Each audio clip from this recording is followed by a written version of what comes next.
حضرت عبداللہ ابن عمر رضی اللہ تعالیٰ عنہ فرماتے ہیں میں نا سفر کر رہا تھا تو مدینے کے صحرا میں نکل گیا، ایک چرواہا بکریاں چرا رہا تھا، وہ بکریاں چرا رہا تھا، اس کی بکریاں چرانے کو میں نے دیکھا، میں چونکہ سفر پہ تھا اور مدینے کے ساتھ ابھی میں نکلا ہی تھا، تھوڑا ہی دور گیا تھا، تو میں درمیان میں بیٹھ گیا، ایک درخت تھا، درخت کے نیچے بیٹھ گیا، میرے پاس ٹفن تھا، کھانا تھا، میں نے کھانا کھانے لگا، تو میں نے مروتاً اس چرواہے کو کہا، میں نے کہا بھئی آ جا میرے ساتھ کھانا کھا لے۔ کیا کہتے ہیں ہم اس کو، صلہ مارنا، جی آ جا کھانا کھا لے۔ اچھا پتہ ہوتا ہے صلہ کون مار رہا ہے اور کھلانے کا پروگرام کس کا ہے، یہ بھی پتہ ہوتا ہے نا۔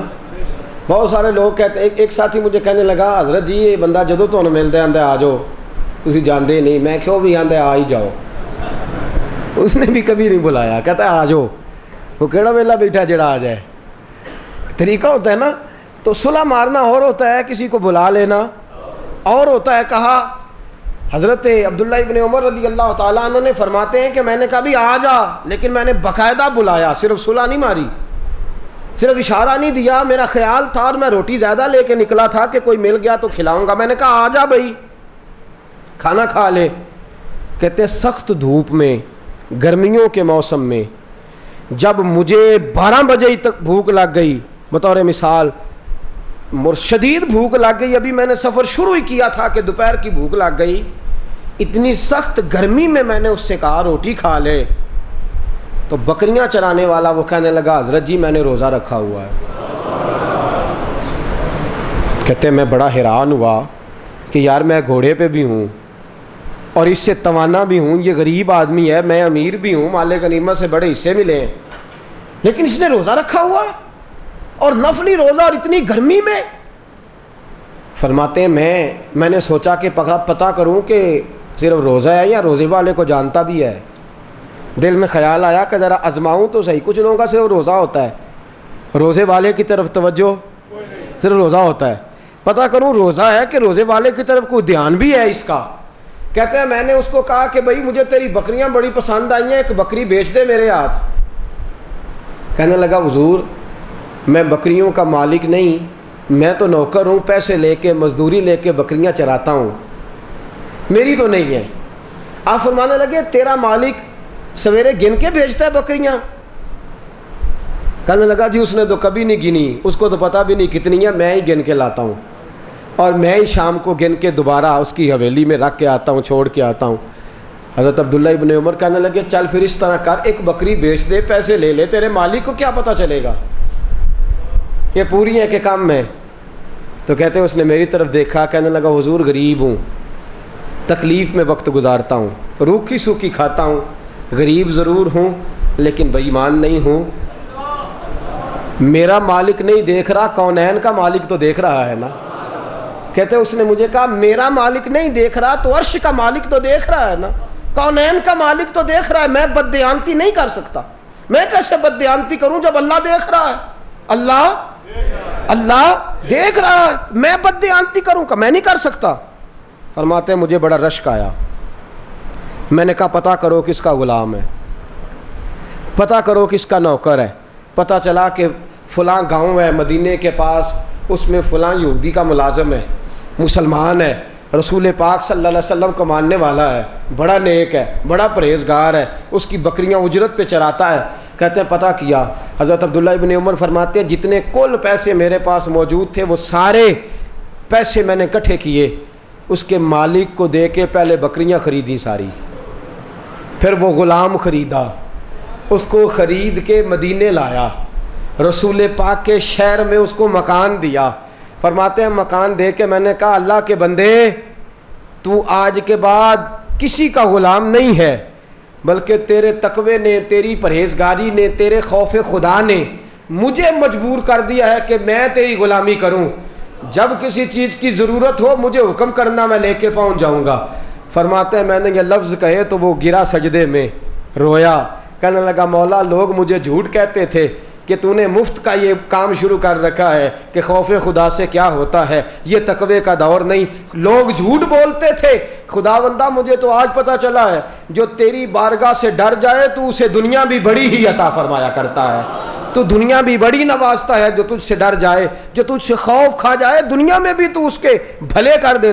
دوستو حضرت عثمان غنی رضی اللہ تعالیٰ عنہ جب باہر بیٹھے ہوتے تھے تو شرم و حیا کے پتلے، آپ کی زوجہ کہتی ہیں غسل خانے کے اندر غسل کرنے جاتے تو تامت باندھ کے جاتے، تو میں کہتی حضرت جی باہر تو چلو بات ہوئی، تو اندر آپ کو کون دیکھتا ہے؟ فرمانے لگے باہر مخلوق سے حیا کرتا ہوں، اندر جاتا ہوں تو خالق سے حیا کرتا ہوں، اپنے اللہ سے۔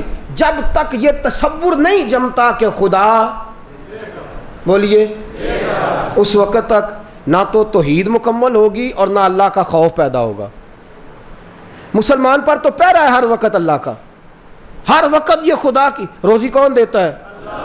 اللہ کہتا ہے حلال کھانا، اور جب تو نے اللہ کے سامنے اس کے حکم کو توڑا حرام کھایا تو پھر وہ تجھے اور دے گا، برکت آئے گی تو ناراض ہوگا نا بھائی۔ جب عزت اللہ دیتا ہے اور جب تم نے اس کے سامنے خدا کی حکم کو توڑ دیا تو معاملہ خراب ہوگا نا۔ تو جب تک یہ تصور نہیں جمتا کہ خدا دیکھ رہا ہے تب تک اللہ کا خوف پیدا، پہلے یہ تصور جمائیں کہ اللہ دیکھ رہا ہے۔ مدینہ کے گلی میں ایک ماں بیٹی رہتی ہیں، باپ انتقال کر گیا اور بیٹی جوان ہے، ایک کی بیٹی ہے۔ جاتی دفعہ باپ چھوڑ کے کیا گیا ہے؟ 1.5 کمرے کا مکان۔ توجہ ہے جی، یہ دکھ والا موضوع ہے، میں اس کو چھیڑنا نہیں چاہتا، یہ تکلیف والا موضوع ہے۔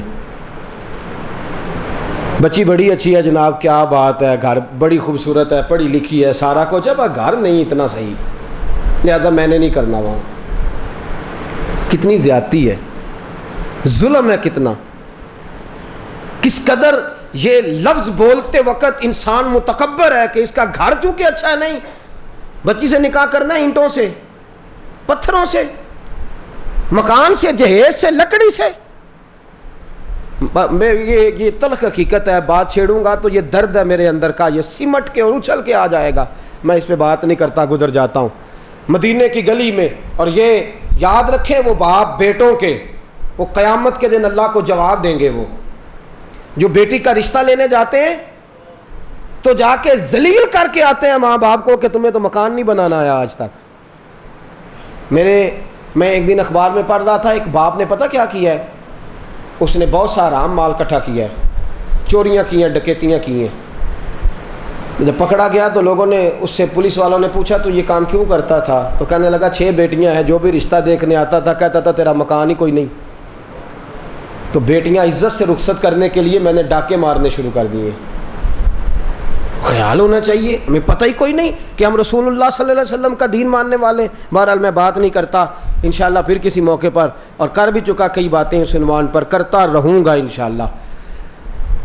بیٹی، اب باپ انتقال کر گیا، جوان بچی ہے، 1.5 کمرے کا مکان ہے، 4 بکریاں ہیں، بکریوں کا دودھ دیتے ہیں، کچھ پی لیتے ہیں، کچھ بیچ لیتے ہیں۔ ماں اور بیٹی پریشان ہیں، بیٹی کا رشتہ کوئی نہیں لیتا، کیا کریں؟ رات کا وقت ہے، سحری ہونے کو ہے، حضرت فاروق اعظم نے چہرے پہ نقاب ڈالا ہے، گلی سے گزر رہے ہیں۔ ماں اپنی بیٹی سے کہتی ہے بیٹی جائز طریقے سے تو ہمارے پاس آئے گا کچھ نہیں، اور اگر آیا کچھ نہ تو تیرے ساتھ شادی کوئی نہیں کرے گا، تو اس طرح کر دودھ میں تھوڑا پانی ملا دے، تھوڑا دودھ بڑھ جائے گا اور کچھ زیادہ پیسے ہاتھ آ جائیں گے۔ بیٹی، اب حضرت عمر کان لگا کے سن رہے ہیں، بیٹی اپنی اماں سے کہتی اماں امیر المومنین نے منع کیا ہے، لہٰذا میں دودھ میں پانی نہیں ملاؤں گی، عمر نے روکا ہے کہ کوئی ملاوٹ نہ کرے۔ ماں کہتی ہے بیٹی عمر کون سا دیکھ رہا ہے؟ عمر نے کہا ہے تو عمر، توجہ ہے آپ کی، عمر کون سا؟ تو بیٹی اماں کو کہتی ہے عمر نہیں دیکھ رہا، عمر کا خدا تو دیکھ رہا ہے۔ عمر نہیں دیکھ رہا، اس کا رب تو اماں میں نہیں پانی ملاتی، نصیب ہوں گے تو اللہ خیر کرے گا، میں جیسی ہوں۔ دامان نے توکل کی یہ خوبی ہے کہ اس پر پیوند لگے ہوتے ہیں پر دھبے نہیں ہوتے۔ کہا اماں میں نہیں ملاوٹ کرتی، جو نصیب ہوگا اللہ بہتر کرے گا، رب دیکھ رہا ہے اور میں اللہ سے ڈرتی ہوں۔ فاروق اعظم گھر آئے، حضرت فاروق اعظم کے بیٹے کا نام ہے ابو بکر بن عمر۔ حضرت ابو بکر بن عمر کو بلایا، ان کی ماں کو بلایا، کہا بیٹا، اور اپنی بیوی سے کہا میری زوجہ اگر تم دونوں اجازت دو تو میں نے ایک رشتہ دیکھا ہے اپنے بیٹے کے لیے، ایک بولیے گا میں نے بیٹے کے لیے رشتہ دیکھا ہے. کہا رات کو بھی کوئی رشتے دیکھتا ہے؟ رات کے سناٹے میں دیکھا ہے ہو؟ کہا آنکھوں سے نہیں دیکھا، میں نے دل سے دیکھا ہے. میں نے آنکھوں سے نہیں دیکھا، روح سے دیکھا ہے، قلب سے دیکھا ہے، تمانیت سے دیکھا ہے. کہا کہاں رشتہ ہے؟ کہا فلاں گلی میں بیوہ عورت ہے، ایک کی بیٹی ہے، جوان ہو گئی ہے، اس کا رشتہ. حضرت عمر نے اپنی بیوی کو پردہ کرایا. مغرب کے بعد گھر پہنچ گئے، دروازے پہ دستک دی. اماں نے دروازہ کھولا، کون ہے دروازے پہ؟ جواب آیا میں خطاب کا بیٹا عمر ہوں. دروازہ کھولو، میری بیوی بھی ساتھ آئی ہے.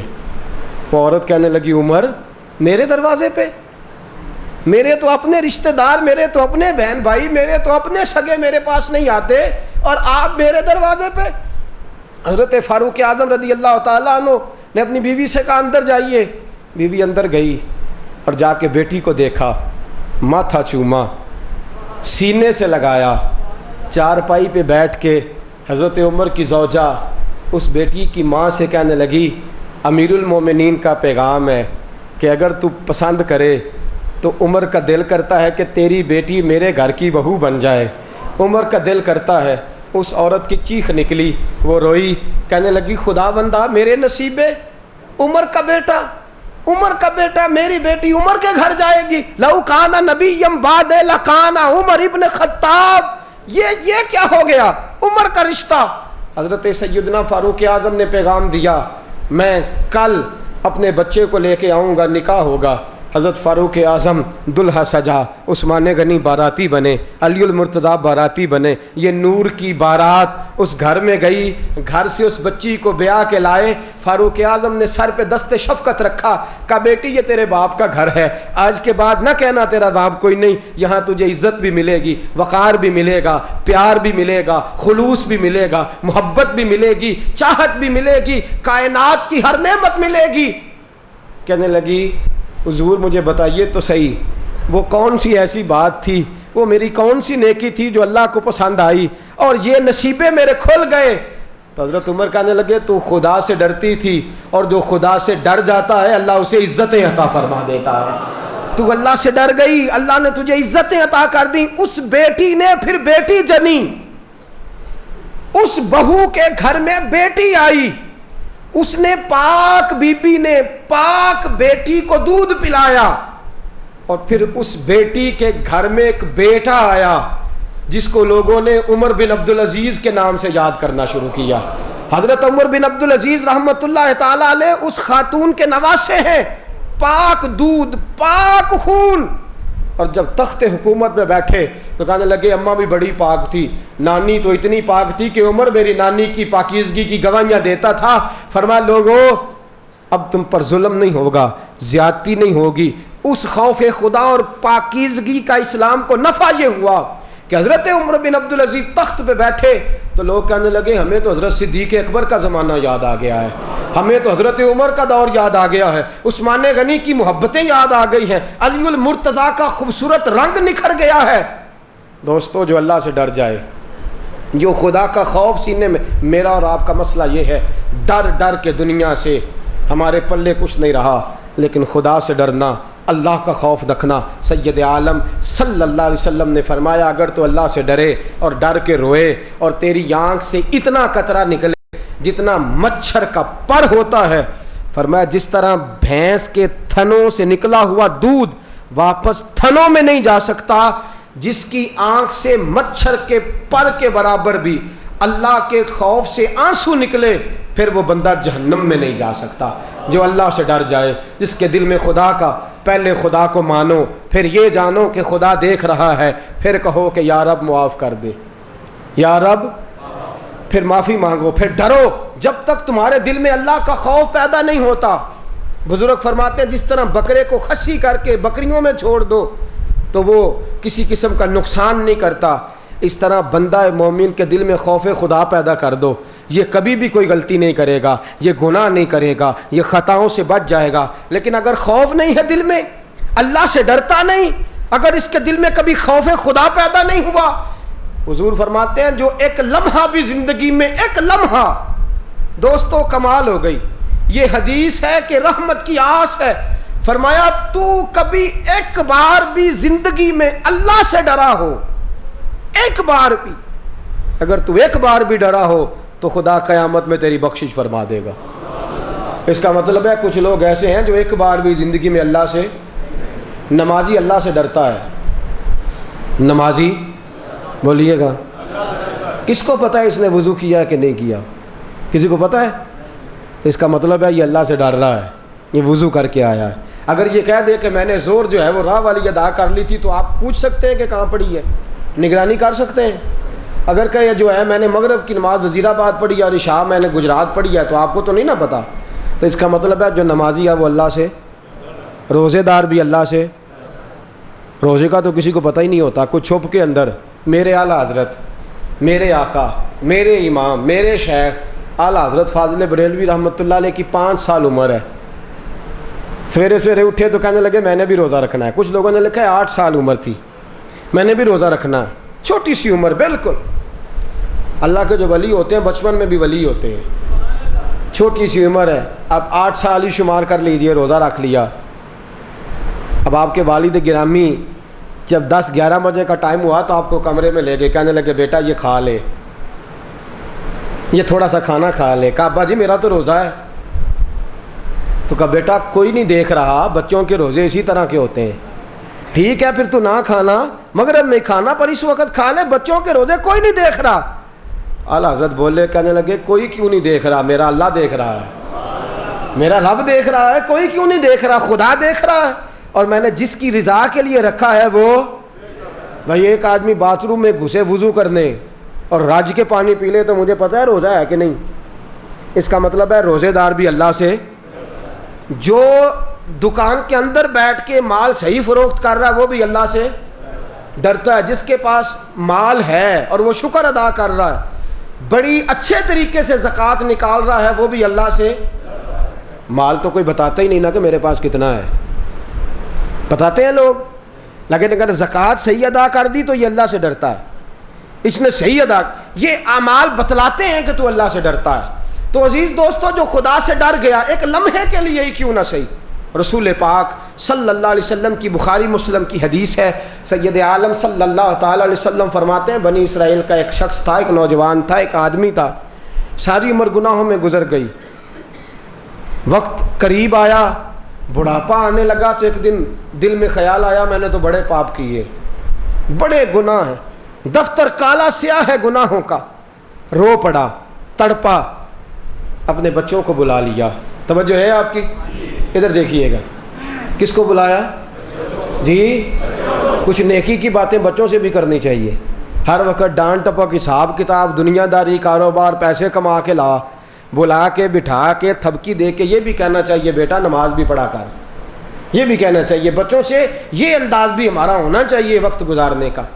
حضرت ابو ہریرہ رضی اللہ تعالیٰ عنہ فرماتے ہیں کہ اللہ کے رسول صلی اللہ علیہ وسلم نے فرمایا اس نے بیٹوں کو بلایا اور بلا کے کہا بیٹا میری زندگی گناہوں میں گزر گئی، میں نے بڑے جرم کیے، مجھ سے بڑی خطائیں ہوئیں، میں اس قابل نہیں ہوں کہ خدا کے سامنے کھڑا ہو سکوں، میں اس قابل نہیں کہ اللہ کے حضور کھڑا ہو سکوں، بیٹا میں ڈر گیا ہوں، خدا نے اگر حساب لیا تو مجھ سے نہیں دیا جائے گا، اس طرح کرنا جب میں مروں تو مجھے دفن نہ کرنا۔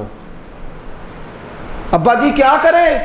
کہا اس طرح کرنا کہ مجھے جلانا، اور جب میں جل کے راکھ ہو جاؤں تو آدھی راکھ میری دریا میں بہا دینا، آدھی صحرا میں اڑا دینا، مجھے جلا دینا، اور کہنا جو اللہ کا نافرمان ہو اس کا یہی حال ہوا کرتا ہے، مجھے نہ زندہ، مجھے سلامت نہ رکھنا، میں نہیں جواب دے سکتا اللہ کو۔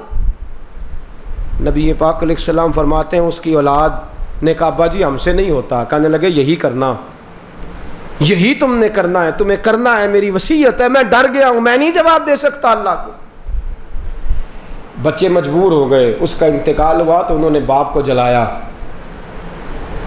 اس کی جو راکھ تھی اس کے 2 حصے کیے، آدھی صحرا میں اڑا دی، آدھی دریا میں بہا دی۔ حضور فرماتے ہیں قیامت کے دن رب کریم نے ریت سے کہا کہ اس کے ذرے واپس کر، ریت کے ذروں نے ساری اس کی راکھ سمیٹ کے اللہ کے حضور حاضر کر دی، پھر پھر رب نے دریا کو حکم کیا کہ اس کے ذرے واپس کرو. دریا نے سارے اکٹھے کر کے اللہ کے حضور پیش کر دیے. خدا نے کہا کن فیکون، ہو جا، بس ہو گیا. اللہ کے سامنے کھڑا ہے. رب نے فرمایا تو نے یہ کیا کیا؟ جو رب پہلے پیدا کر سکتا تھا، خون کے ایک لوتھڑے سے تجھے بنا سکتا تھا، وہ دوبارہ پیدا کرنے پہ قادر نہیں تھا. یہ تو نے کیا کیا؟ تو جل گیا، تو اڑ گیا، تو بہہ گیا، یہ تو نے کیا کیا؟ رو پڑا، کہنے لگا خدایا میرے گناہ بڑے تھے، میں ڈر گیا تھا، میں تیرا سامنا نہیں کر سکتا تھا. مجھے جب اعمال یاد آتے تھے تو مولا ہمت نہیں پڑتی تھی، حوصلہ جواب دے گیا. اللہ نے فرمایا فرشتوں میرا بندہ سچ کہتا ہے، میرا بندہ سچ کہتا ہے، اس نے واقعہ ہی مجھ سے ڈر کے یہ کام کیا ہے. میں نے بھی اس کے گناہ معاف کر کے اس کو جنت میں داخل کرنے کا فیصلہ فرما لیا ہے. میں نے بھی گناہ بخش دیے ہیں. حضرت سیدنا امام اعظم ابو حنیفہ رحمۃ اللہ علیہ رو رہے تھے تو ایک شخص کہنے لگا حضور قسم خدا کی 40 سال ہو گئے آپ کو دیکھتے ہوئے، آپ اتنے نیک ہیں کہ میں نے بندہ دیکھا کوئی نہیں. ہم تو گناہ گار ہیں، ڈرتے ہیں، آپ کیوں ڈرتے ہیں؟ کہا تم گناہوں سے ڈرتے ہو اور میں اللہ کی بے نیازی سے ڈرتا ہوں. دوسرا معنی کیا؟ فرمایا تم اس لیے ڈرتے ہو کہ تم سے گناہ ہو گئے، اور نیک لوگ اس لیے ڈرتے ہیں کہیں گناہ ہو نہ جائے. تم اس لیے ڈرتے ہو کہ گناہ ہو گئے، اور ہم اس لیے ڈرتے ہیں کہیں ہو نہ جائیں. تڑپتے ہیں، روتے ہیں، آہوزاریاں. عجیب حدیث، نبی کریم کی بارگاہ میں حضرت جبرائیل امین علیہ السلام حاضر ہوئے. جناب جبرائیل آئے تو نبی پاک صلی اللہ علیہ وسلم نے کہا جبریل ایک مسئلہ تو بتا، تو 7 وقت گزارتا ہے، میں نے جناب میکائیل علیہ السلام کو کبھی ہنستے ہوئے نہیں دیکھا. میں نے حضرت میکائیل علیہ السلام کو کبھی ہنستے ہوئے، حضرت میکائیل فرشتے ہیں، معصوم ہیں، پر ہنستے نہیں. حضور نے جناب جبریل سے پوچھا تو وہ بھی رو پڑے. کون رو رہا ہے؟ یہ دو کون ہے؟ کون ہے؟ فرشتے جو گناہ ہی نہیں کرتے، معصوم ہے، گناہوں کی حیثیت نہیں رکھی اللہ نے. کہا اللہ کے رسول صلی اللہ علیہ وسلم نے کہ اے جبریل بتائیے کہ میکائیل ہنستے کیوں نہیں؟ تو جناب جبریل بھی رو پڑے. حضور نے فرمایا رو پڑے ہو؟ قسم نے اکیلا ہوتا ہوں تو میں بھی بڑا روتا ہوں. حضور نے فرمایا وجہ، رونے کی وجہ، تم فرشتے ہو، تم تو گناہ نہیں کرتے، معصوم ہو، روتے کیوں ہو؟ کہ یا رسول اللہ جب سے ابلیس کا انجام دیکھا ہے، دل میں خیال آتا ہے کہیں گناہ ہو نہ جائے، کہیں اللہ کی پکڑ میں نہ آ جائیں. جب سے اس کا انجام دیکھا ہے تب سے رو رو کے وقت گزرتا ہے. جب ان دونوں نے بات کی تو میرے محبوب کی آنکھوں میں بھی آنسو آ گئے. حضور بھی روئے. کہا خدا بندہ ہمیں بے نیازی سے بچا، یا اللہ جبریل کو بے نیازی سے بچا، خدا بندہ میکائیل کو بے نیازی سے بچا. اسی وقت اللہ کا پیغام آیا، محبوب تو نے دعا کر دی ہے تو جبریل اور میکائیل کو خبر کر دے کہ قیامت تک میں انہیں نیکی پہ قائم رکھوں گا. قیامت تک کون رو رہا ہے، کون تڑپ رہا ہے؟ صحابہ روتے ہیں. حضرت مسور بن مخزمہ رضی اللہ تعالیٰ عنہ صحابی ہیں. ایک آیت سنی قرآن کی، یوم نحشر المتقین الی الرحمن وفدا ونسوق المجرمین الی جہنم وردا. جو نیک اور پرہیزگار ہوں گے قیامت کے دن سواریوں پہ بٹھا کے لے جائے جائیں گے، اور جو اللہ کے مجرم ہوں گے ونسوق المجرمین الی جہنم وردا، فرشتے لاٹھیاں پکڑ لیں گے، اور جس طرح بھینس کو، گدھے کو، گھوڑے کو پیچھے سے مارا جاتا ہے اس طرح مار مار کے جہنم میں لے کے جائیں گے. حضور کے صحابی مسور بن مخزمہ رضی اللہ تعالیٰ عنہ نے آیت سنی تو چیخ ماری، کہنے لگے یا رب معاف کر دے، میں تو مجرم ہوں، میں مجرم ہوں، آقا مجھے ساتھ لے لو. کہ رستے میں ہیں جا بجا تھانے والے، یا اللہ میں متقی نہیں، میں مجرم ہوں. چیخ ماری، روح پرواز کر گئی، خدا کے خوف سے جان ہی نکل گئی. یہ ان لوگوں کا حال ہے جو بڑے پرہیزگار تھے. ہم اس لیے آج روتے نہیں کہ ہمارے دل ہی سخت ہو گئے گناہ کر کر کے، ہمارے اندر کی سختی نے ہماری روح کو میلا کچالا کر دیا، سینے میں دل کی جگہ پتھر آ گیا. ہمیں بچہ نہ ہو تو رو پڑتے ہیں، پیسے نہ ہو تو رو پڑتے ہیں، عید پہ کمائی نہ ہو تو رو پڑتے ہیں، اولاد بات نہ مانے تو رو پڑتے ہیں، عزت چلی جائے تو رو پڑتے ہیں، اپنے ذاتی دکھوں سے رو رو کے بحال ہو جاتے ہیں. لیکن دوستو ہمارے گناہوں نے ہمیں اس قدر دل ہمارے گدلے کر دیے ہیں، میلے کر دیے ہیں کہ دوستو اب ہمیں خدا خوف خدا میں رونا نہیں آتا. سوتے خشک ہو گئے ہیں, آنکھیں ہیں کہ وہ تھرا گئی ہیں, پتھرا گئی ہیں, لیکن ہمارے سینوں سے نکل گئی وہ بات. حضرت ابو بکر صدیق کا غلام ایک روٹی کا لقمہ لا کے کھلا دیا. بعد میں اس نے کہا کہ حضرت جی میں منتر جنتر پڑھا کرتا تھا, اس کمائی کے یہ پیسے تھے. حضرت صدیق اکبر کتنا لقمہ ناجائز کھا لیا؟ بولیے گا کتنا؟ ناجائز کمائی کا ایک لقمہ, اور جان بوجھ کے نہیں, غلام نے بتایا نہیں. حضرت صدیق اکبر نے گلے میں ہاتھ ڈالا, کہہ کر دی, الٹی کر دی, پھر ہاتھ ڈالا, پھر کہہ کی, پھر ہاتھ ڈالا, پھر کہہ کی. صحابہ کہتے ہیں خون آنے لگا گلے سے. حضرت جی بس بھی کریں, بس بھی کریں. بلایا حضرت عمر کو, حضرت عثمان کو, شیر خدا مولا علی کو, صحابہ کو اکٹھا کر کے صدیق اکبر نے بٹھا لیا. کہا یارو چند قطرے ناجائز میرے اندر چلے گئے ہیں, مجھے پتہ نہیں تھا, مل کے دعا کرو میرا رب مجھے معاف کر دے. سارے مل کے دعا کرو میرا رب مجھے معاف کر دے. سارے دعا کرو. میں نہیں شاید دے سکتا, اللہ کی بارگاہ میں کھڑے ہونے کی طاقت نہیں رکھتا. دوستو ذرا سارے ملو, دعا کرو میرے لیے. صحابہ لاکھ دلیلیں دیتے ہیں, حضور آپ نے کون سا جان بوجھ کے کیا؟ وہ تو غلام لایا تھا, اس کو بتانا چاہیے تھا, اس نے بتایا نہیں. حضرت جی کوئی غلطی والی؟ کہا نہیں, مجھے پہلے پوچھنا چاہیے تھا, مجھے تحقیق کرنی چاہیے تھی, میری غلطی ہے, دعا کرو اللہ مجھے معاف کر دے. یہ ابو بکر صدیق کا حال ہے. فاروق اعظم گھوڑے پہ جا رہے ہیں, سفر ہو رہا ہے, باتیں ہو رہی ہیں, ساتھ بھی ایک گھوڑے والا ہے. اچانک ایک آدمی نے آیت پڑھی وَلِمَنْ خَافَ مَقَامَ رَبِّهِ جَنَّتَانِ, جو اللہ کے سامنے کھڑے ہونے سے ڈرے گا اللہ 2 جنتیں عطا کرے گا. حضرت سیدنا فاروق اعظم دھڑام سے زمین پہ گرے, بے ہوش ہو گئے. گھر گئے تو بیمار ہو گئے. لوگ تیمارداری کرنے جاتے ہیں, پوچھتے ہیں حضرت جی بیماری کیا ہے؟ کہنے لگے گناہوں کا بیمار ہوں, گناہوں کا بیمار ہوں. کہا حضرت جی دعائی استعمال کریں. کہا میرے لیے دعا کرو اللہ مجھے معافی دے دے. اگر عمر کو پتہ چل جائے کہ خدا نے بخش دیا ہے تو عمر تندرست ہو جائے گا. حضرت عبداللہ ابن عمر کہتے ہیں میرے ابا جی پہلی صف میں کھڑے ہو کے نماز پڑھاتے تھے, عذاب کی آیتیں آتی تو اتنا روتے تھے کہ 4تھی صف تک رونے کی آواز جاتی تھی. میری اور تیری آنکھیں خشک کیوں ہیں؟ عمر کو تو میرے نبی نے کہا تو جنتی ہے, عمر فاروق کو تو حضور نے فرمایا تیری زبان پر رب بولتا ہے. عمر فاروق کو اللہ کے رسول نے فرمایا میرے بعد نبی ہوتا تو ہوتا. تو سارا دن رو کے گزار دیں.